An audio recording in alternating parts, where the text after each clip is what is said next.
Hello friends, कैसे हैं आप सब। Welcome to my YouTube channel. आइए दोस्तों, हम लोग पढ़ रहे हैं 10th क्लास की बायोलॉजी और दोस्तों चैप्टर चल रहा है फर्स्ट। और उसमें हम लोग मानव हृदय, पिछले वाले वीडियो में दोस्तों हम लोगों ने पढ़ा था मानव हृदय किस तरीके से कार्य करता है। अब आइए दोस्तों इसमें देख लेते हैं मानव उत्सर्जन तंत्र किस तरीके का कार्य करता है दोस्तों। तो आइए दोस्तों हेडिंग डाल लेते हैं मानव में उत्सर्जन। तो लिखेंगे दोस्तों मानव में उत्सर्जन, मानव में उत्सर्जन। तो आइए दोस्तों देख लेते हैं मानव में किस तरीके का उत्सर्जन होता है और उसकी क्रिया क्रिया विधि होती है। तो आइए समझ लेते हैं दोस्तों। मानव के उत्सर्जन तंत्र में, मानव के उत्सर्जन तंत्र में, तंत्र में एक जोड़ा वृक्क, एक जोड़ा, एक जोड़ा वृक्क। दोस्तों वृक्क को क्या बोलते हैं इंग्लिश में? इसको बोलते हैं दोस्तों किडनी। ये क्या होती है? किडनी इन्हें कहते हैं। आप लोगों ने किडनी नाम सुना होगा। वृक्क थोड़ा अजीब सा नाम आप लोगों को लगा होगा कि वृक्क क्या होता है, लेकिन किडनी जो इंग्लिश शब्द है यही इसका हिंदी शब्द है वृक्क दोस्तों। ये किडनियां जो है मनुष्य के पीछे साइड दोनों दोस्तों पीछे होती हैं, रीढ़ की हड्डी के पास में दो बनी होती हैं। और एक एक किडनी में दोस्तों लगभग 20 लाख छन्नियां पाई जाती हैं जिनसे ब्लड छनता है दोस्तों। और वही छनकर दोस्तों ब्लड है पूरे शरीर में सर्कुलेट करता है 20 लाख छन्नियों के द्वारा। तो एक जोड़ा दोस्तों क्या होता है? वृक्क होता है, किडनी होती है। उसके बाद में एक मूत्र वाहिनी होती है दोस्तों, एक मूत्र वाहिनी होती है।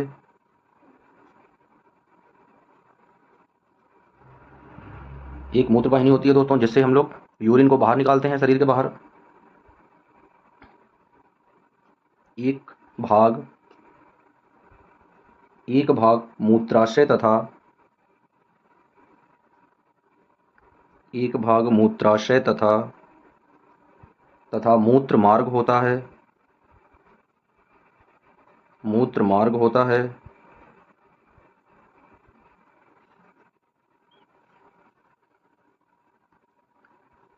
तो दोस्तों क्या होता है?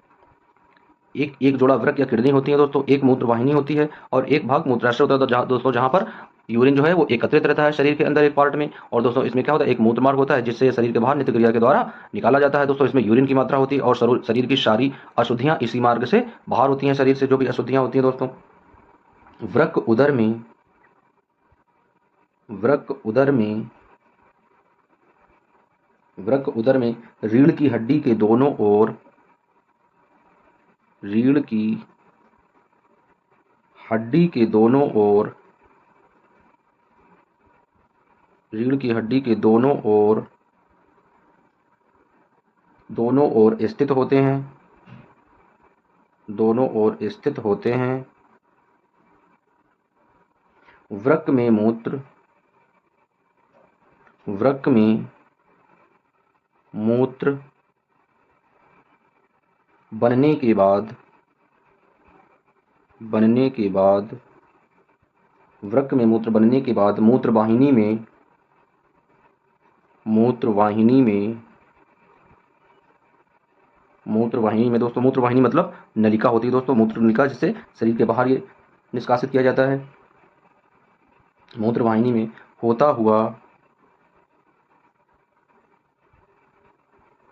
होता हुआ मूत्राशय में आ जाता है, मूत्राशय में आ जाता है।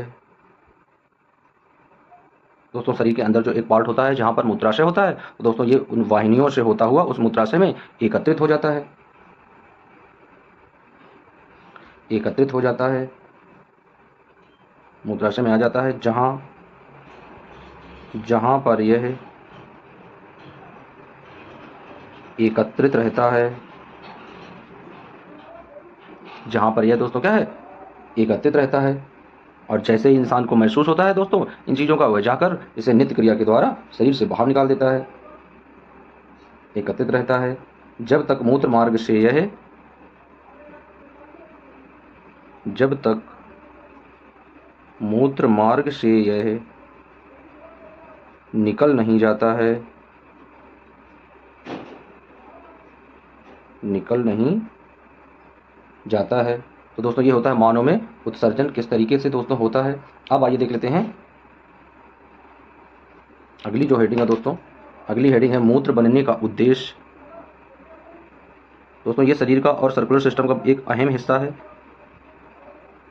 मूत्र बनने का उद्देश्य दोस्तों इसी के द्वारा क्या है, शरीर की जो भी अशुद्धियां होती हैं वो मूत्र मार्ग के द्वारा शरीर से बाहर निकाल दी जाती हैं। तो आइए देख लेते हैं मूत्र बनने का उद्देश्य क्या होता है दोस्तों। मूत्र बनने का उद्देश्य, मूत्र बनने का उद्देश्य, मूत्र बनने का उद्देश्य रुधिर में से,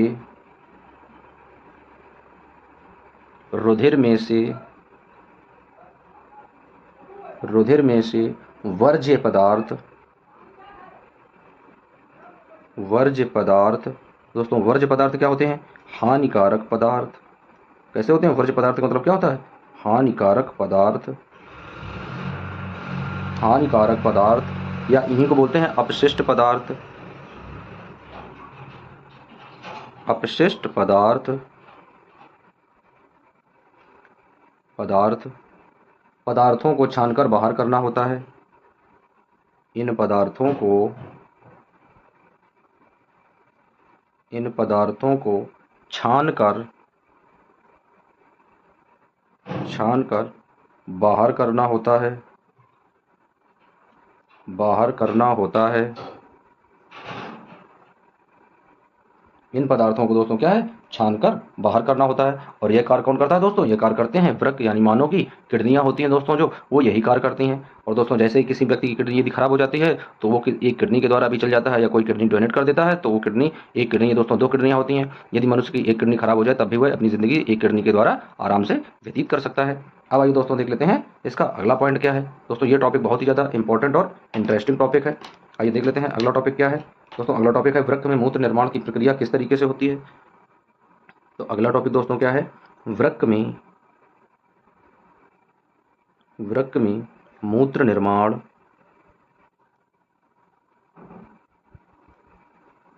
वृक्क में मूत्र निर्माण प्रक्रिया।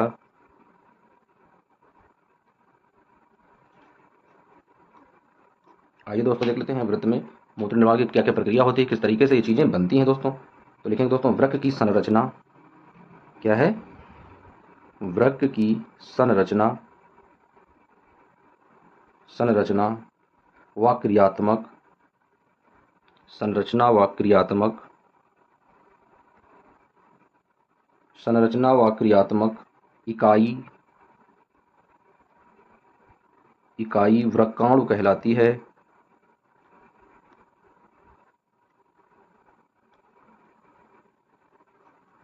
वृक्काणु कहलाती है। तो दोस्तों ये इसका कारण होता है। अब आइए देख लेते हैं इसमें कौन कौन सी चीज़ें होती हैं।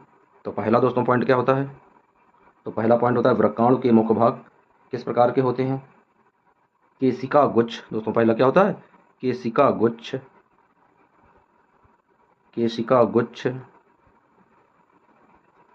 ये दोस्तों क्या होता है, इसे इंग्लिश में बोलते हैं ग्लोमेरुलस। क्या बोलते हैं दोस्तों, ग्लोमेरुलस,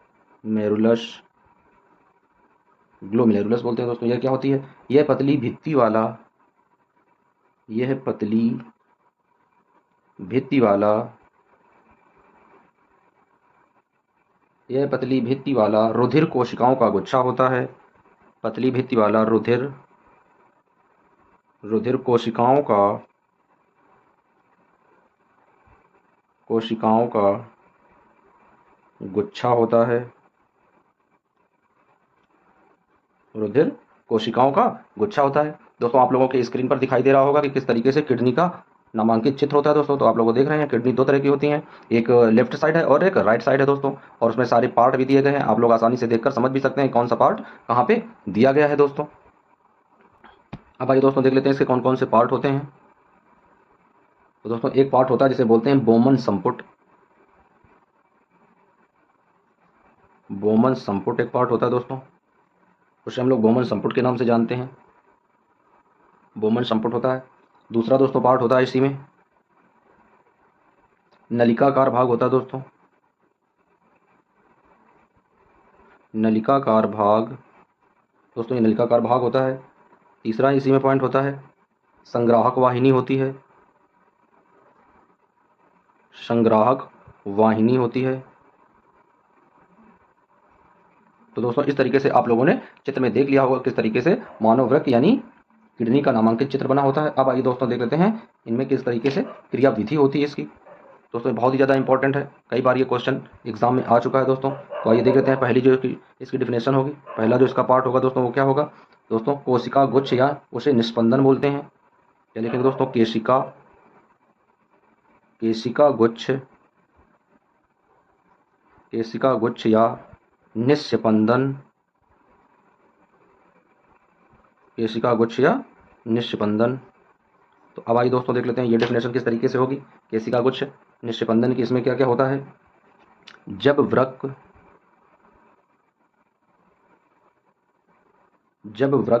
धमनी की शाखा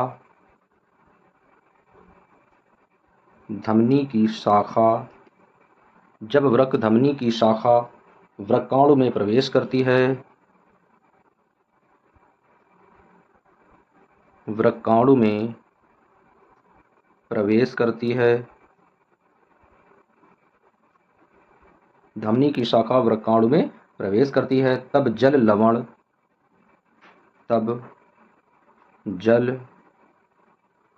लवण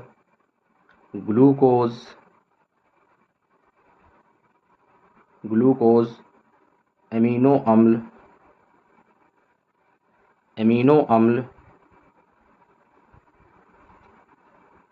अम्ल व अन्य हाइड्रोजनी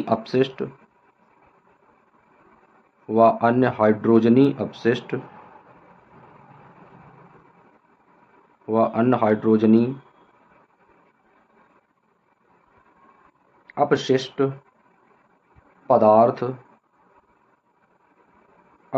पदार्थ कोशिका गुच्छ में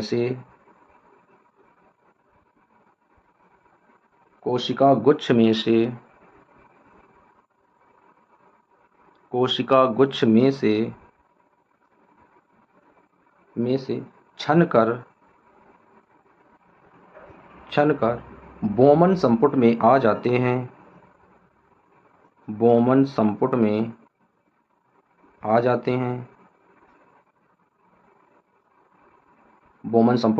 आ जाते हैं। अब आइए दोस्तों इसकी अगली डेफिनेशन देख लेते हैं, बहुत ही इंपॉर्टेंट है और बहुत ही ज़्यादा दोस्तों ये जरूरी है, कई बार पूछा जाता है दोस्तों एग्जाम में। अब आइए देख लेते हैं वर्णात्मक। क्या लिखेंगे दोस्तों, वर्णात्मक पुनः।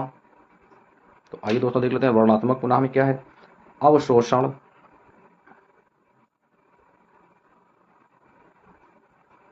अवशोषण वृक्काणु के नलिकाकार भाग में, वृक्काणु के नलिकाकार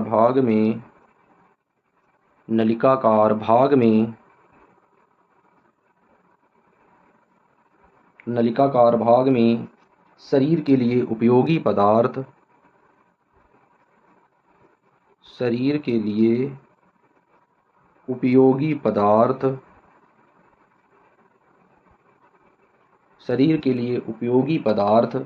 जैसे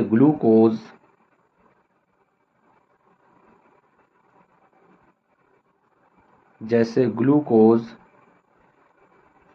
अमीनो अम्ल लवण व जल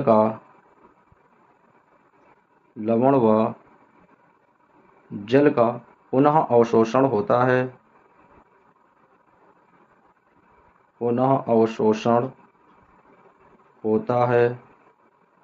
ये दोस्तों क्या है, इन सब का क्या होता है, पुनः से फिर से ये सभी अवशोषित किए जाते हैं मानव शरीर में। अब आइए दोस्तों देख लेते हैं इसका अगला पॉइंट क्या है। दोस्तों इसका अगला पॉइंट होता है नलिका श्रावण। क्या दोस्तों इसका अगला पॉइंट है, नलिका श्रावण बोलते हैं उसको। तो आइए हेडिंग डाल लेते हैं, नलिका श्रावण। तो ये दोस्तों यहाँ से चालू होता है नलिका श्रावण की प्रक्रिया, की किस तरीके से नलिका स्रावित होती है, कैसे दोस्तों मूत्र बनता है, किस तरीके से निकलता है, सारी क्रियाएं दोस्तों हम लोग समझेंगे। आइए लिख लेते हैं, यूरिया अतिरिक्त जल व लवण जैसे जल व लवण जैसे जल व लवण जैसे उत्सर्जीय पदार्थ जल या लवण जैसे उत्सर्जीय पदार्थ वृक्काणु के नलिकाकार भाग में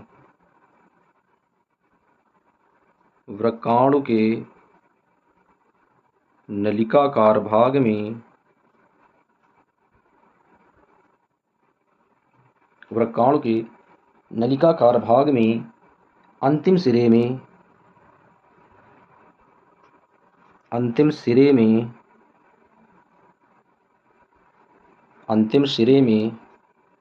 रह जाते हैं। अंतिम सिरे में रह जाते हैं व मूत्र का निर्माण करते हैं। व मूत्र का निर्माण करते हैं। मूत्र का निर्माण करते हैं। वहाँ से मूत्र संग्राहक वहाँ से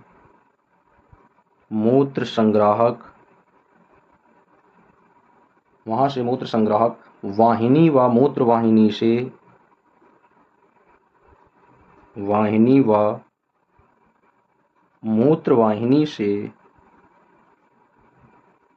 मूत्रवाहिनी से होता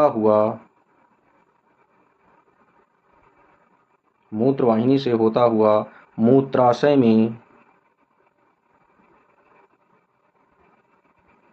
मूत्राशय में अस्थायी रूप से संग्रहित रहता है। अस्थायी रूप से संग्रहित रहता है। अस्थायी रूप से संग्रहित रहता है तथा मूत्राशय के दाब द्वारा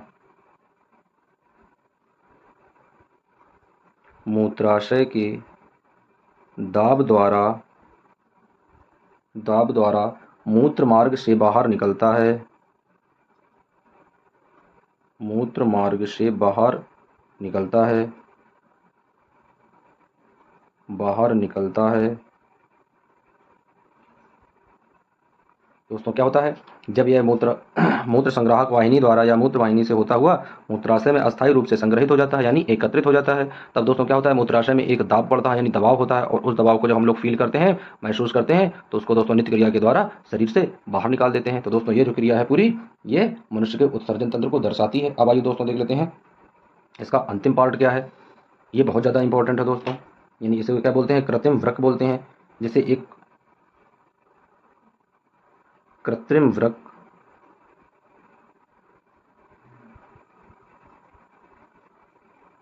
तो आइए दोस्तों देख लेते हैं कृत्रिम वृक्क किस तरीके का होता है। दोस्तों ये जो है, ये आर्टिफिशियल किडनी होती है, और ये मनुष्य के शरीर में जैसे जब कोई एक किडनी खराब हो जाती है दोस्तों, तो उसे उस किडनी की जगह में एक किडनी दोस्तों ओरिजिनल होती है और दूसरी किडनी एक यानी मानव फिजियल यानी मनुष्य के द्वारा जो बनाई जाती है आर्टिफिशियल किडनी को डालते हैं दोस्तों। ये विधि क्या कहलाती है, ये विधि अपोहन विधि कहलाती है। तो आइए दोस्तों देख लेते हैं इसके बारे में कि कृत्रिम वृक्क क्या होते हैं।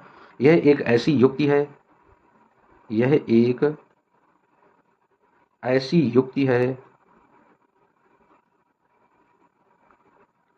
ऐसी युक्ति है जिसके द्वारा रोगियों के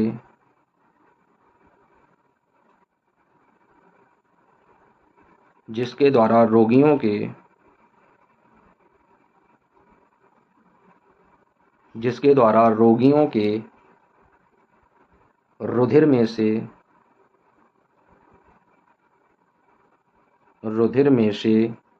कृत्रिम वृक्क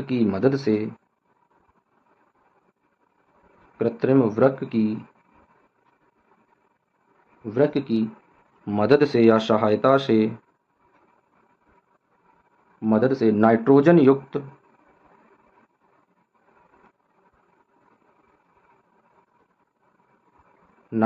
युक्त अपशिष्ट पदार्थों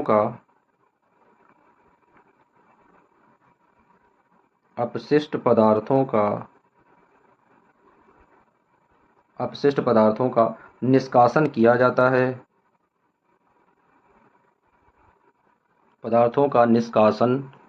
जाता है। पदार्थों का निष्कासन किया जाता है। अब आइए दोस्तों अगला पॉइंट देख लेते हैं, बहुत ही इंपॉर्टेंट पॉइंट है ये, स्टार बना देते हैं। क्या लिखेंगे दोस्तों? प्रायः एक स्वस्थ वयस्क,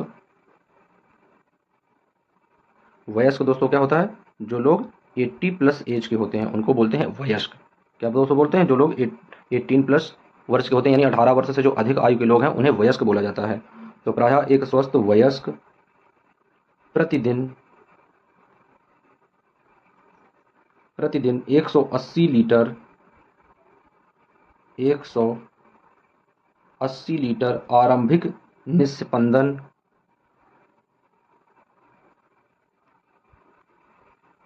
आरंभिक निस्पंदन वृक्क में होता है, वृक्क में होता है, जिससे जिसमें से जिसमें से उत्सर्जित मूत्र का आयतन जिसमें से उत्सर्जित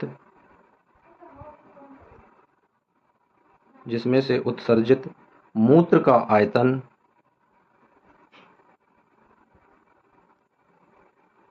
उत्सर्जित मूत्र का आयतन 1.2 लीटर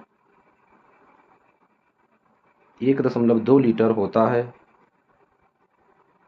दोस्तों निष्पंदन कितना होता है? 180 लीटर। जब निष्पंदन 180 लीटर दोस्तों, वृक्क में क्या होता है? वृक्क में 180 लीटर जब दोस्तों जल का निष्पंदन होता है, तब कितना मूत्र बनता है दोस्तों? तब बनता है 1.2 लीटर, यानी बाकी का जो सारा पानी है दोस्तों वो शरीर में ऑब्जर्व कर लिया जाता है, शरीर में सोख लिया जाता है, और जो शरीर के अपशिष्ट पदार्थ होते हैं उन्हें निकालने के लिए 180 लीटर में से 1.2 लीटर ही मूत्र शरीर में बन पाता है दोस्तों। शेष निष्पंदन शेष निष्पंदन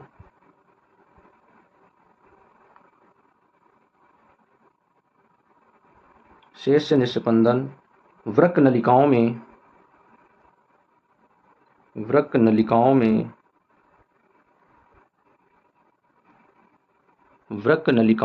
शेष निष्पंदन वृक्क नलिकाओं में पुनः अवशोषित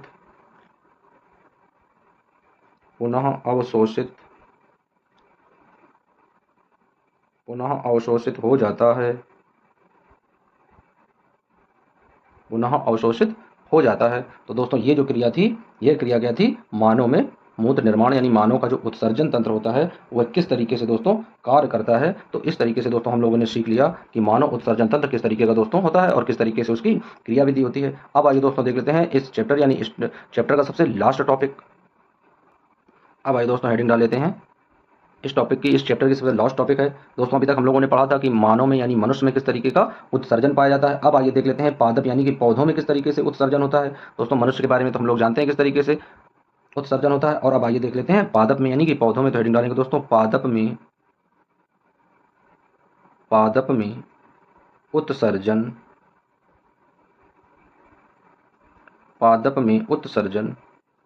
तो आइए दोस्तों देख लेते हैं कि पादपों में किस तरीके का उत्सर्जन होता है। दोस्तों कैसे होता है पादपों में उत्सर्जन? वाष्पोत्सर्जन प्रक्रिया के द्वारा वाष्पोत्सर्जन प्रक्रिया के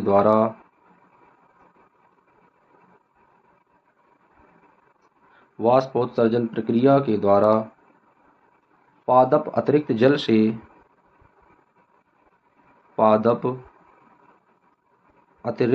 से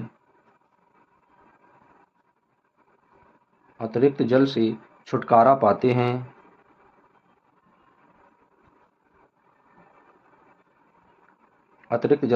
पाते हैं। बहुत से पादप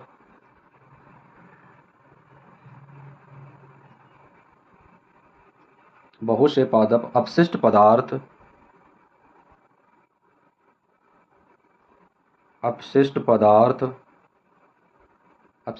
कोशिकीय रिक्तिका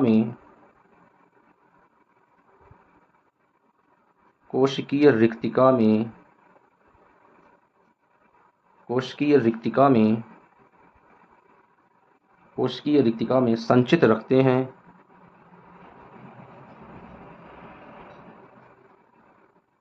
रखते हैं अन्य अपशिष्ट पदार्थ, अन्य अपशिष्ट पदार्थ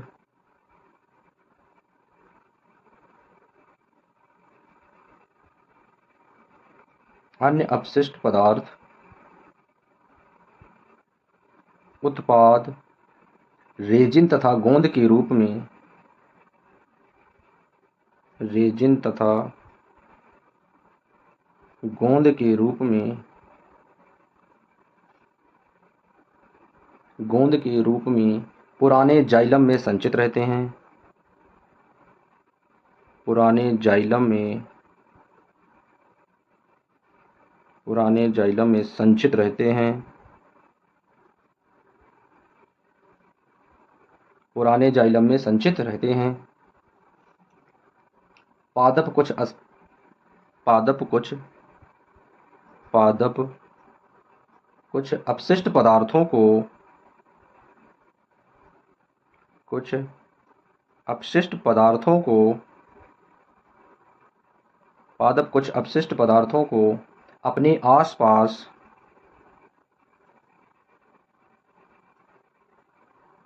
अपने आसपास मृदा में भी उत्सर्जित करते हैं, आसपास मृदा में भी उत्सर्जित करते हैं,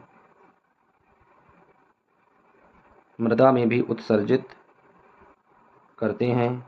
दोस्तों ये प्रक्रिया किसमें पाई जाती है? पादपों में उत्सर्जन की प्रक्रिया पाई जाती है दोस्तों। तो पादपों में उत्सर्जन क्या होता है? ये अन्य अपशिष्ट पदार्थों को क्या करते हैं? उत्पाद यानी रेजिन तथा गोंद के रूप में बाहर निकालते हैं, पुराने जाइलम में संचित रखते हैं। दोस्तों आप लोगों ने देखा होगा, जैसे कोई पेड़ है, पेड़ की छाल में यदि कहीं पर कोई कटा हुआ भाग लगा होता है दोस्तों, या तो आप किसी पेड़ में कोई एक किसी चाकू से एक निशान बना दें, और दोस्तों दूसरे या तीसरे चौथे दिन हम लोग देखेंगे तो वहाँ पर एक चिपचिपा गोंद जैसा दोस्तों वहाँ पर एक पदार्थ एकत्रित हो जाएगा। तो दोस्तों वो क्या होते हैं? रेजिन या अपशिष्ट पदार्थ होते हैं जो गोंद के रूप में पुराने जाइलम में संचित हो जाते हैं। तो दोस्तों पादपों में किस तरह का उत्सर्जन होता है और मनुष्यों में किस तरह का उत्सर्जन होता है दोस्तों? तो दोनों उत्सर्जन आज हम लोगों ने इस वीडियो में क्लियर कर लिया दोस्तों, पढ़ लिए हैं। अब दोस्तों दूसरा टॉपिक स्टार्ट करेंगे। उसके पहले टॉपिक से जुड़े हुए जो भी बहुविकल्पी क्वेश्चंस दिए गए हैं उन क्वेश्चंस को पहले सॉल्व करेंगे, उसके बाद में दूसरा चैप्टर स्टार्ट करेंगे। दोस्तों मिलते हैं नेक्स्ट वीडियो में, जब तक के लिए आप लोग अच्छे से तैयारी करते रहिएगा। और इस दोस्तों चैप्टर जो पहला चैप्टर है, इससे 30 क्वेश्चन या 40 क्वेश्चन जो भी बहुविकल्पी बनेंगे, उससे बहुविकल्पी क्वेश्चन की एक अच्छी सी श्रृंखला बनाएंगे, और उसके बाद में दोस्तों वो क्लियर करेंगे। उसके बाद में नया चैप्टर स्टार्ट करेंगे। दोस्तों मिलते हैं नेक्स्ट वीडियो में, जब तक के लिए दोस्तों बने रहिए वीडियो और चैनल के साथ में।